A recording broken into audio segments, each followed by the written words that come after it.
Imagine coming home from serving your country, expecting to find the familiar rolling hills of your family's land, only to discover a suburban empire encroaching on your legacy. That's exactly what happened to me, Jake Morrison, a 34-year-old Army Corps of Engineers veteran and third-generation owner of 47 acres of prime Texas land just outside Austin. Today, I'm sharing an unbelievable story of how I turned the tables on a power-hungry HOA using federal water law, a 100-year-old deed, and the power of gravity. Stick around, because this tale of justice is as satisfying as a Texas sunset. My grandfather, Pops, bought our land in 1955 when Austin was more about barbecue joints than tech startups.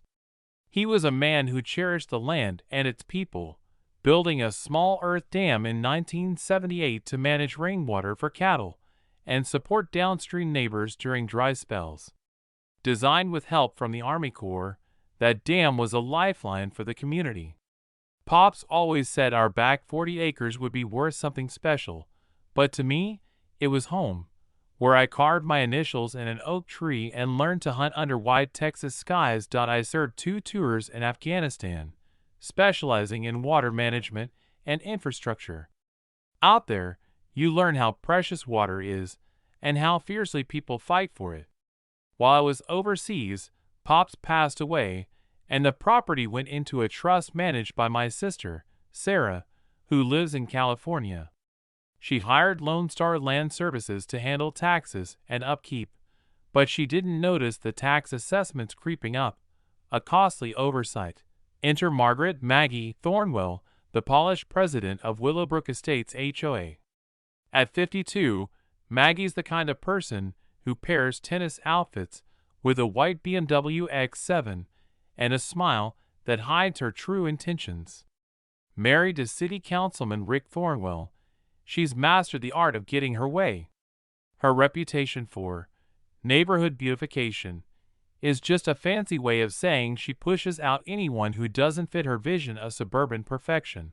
When I returned in August 2023, I drove down our gravel road, expecting to see Pop's dam sparkling in the sun. Instead, I found construction crews and survey stakes scarring my land. Willowbrook Estates had taken over, claiming my back 40 through adverse possession while I was deployed. Apparently, if land sits unused and someone improves it, they can claim it, a law meant to prevent abandoned property but twisted by developers like Maggie. She rolled up in her golf cart, all smiles, saying, "Your family abandoned this land, honey. We're just making it useful for the community." What burned me most was their diversion of Willow Creek, which fed Pop's dam.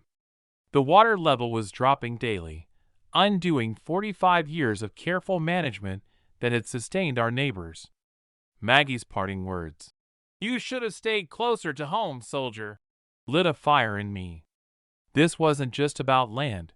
It was a fight for my family's legacy. I hired a lawyer, but his $85,000 quote to challenge the zoning change, pushed through by Rick in a shady emergency move, was a dead end. So, I leaned on my Army Corps training and dug into county records. That's when I found gold: Pop's 1978 dam permits, filed with federal oversight from the Army Corps. Any dam built with federal guidance falls under federal jurisdiction, untouchable by local HOAs. Then, buried in dusty courthouse files, I uncovered a 1923 water rights deed. My great-grandfather owned senior water rights to Willow Creek, rights older than Austin's municipal system and every McMansion on my land. They weren't just stealing my property, they were stealing my water.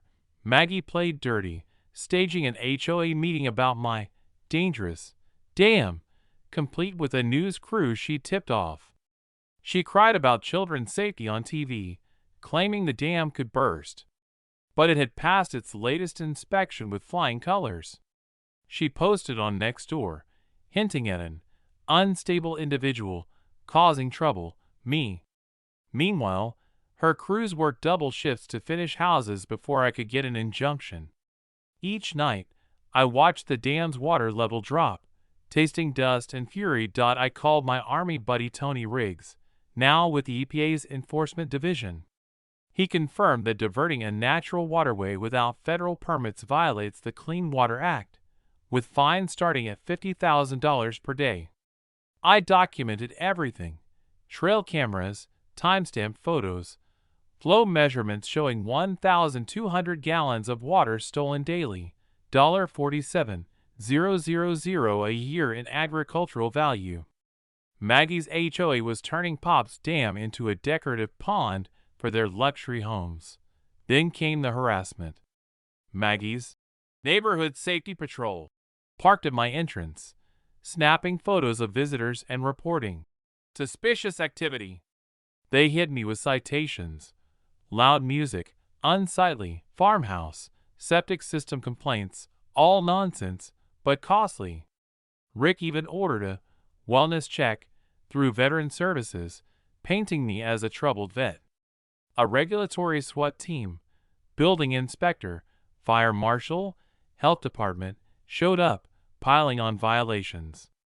The building inspector, Rick's buddy, claimed my porch needed $8,000 in repairs. It was a classic squeeze play, like I'd seen in war zones. But I wasn't alone. Tony revealed Maggie's HOA had never filed a required wetlands assessment for diverting Willow Creek. I learned their development sat in a 100-year flood plain, with insurance secured through a fraudulent flood mitigation plan that diverted water onto my land. This wasn't Maggie's first scam. She'd fled Houston after a $2.3 million EPA fine for a similar scheme. I connected with other victims: Mrs. Chin, whose family garden died from the creek diversion, and Miguel Santos, whose farm was rezoned out of existence by Rick. We formed a coalition with environmental lawyer Amanda Cross, who specialized in water rights. The Audubon Society joined, noting the creek diversion harmed protected bird habitats. The city fast-tracked an eminent domain hearing, offering $180,000 for land assessed at $890,000. Maggie's media campaign painted me as a threat, with staged photos of concerned mothers near my property. But Tony dropped a bombshell. The EPA was investigating Willowbrook's diversions, and Maggie's Houston past made her a federal target. Her development's loans depended on inflated property values tied to stolen water rights. If those rights reverted to me, her empire would collapse.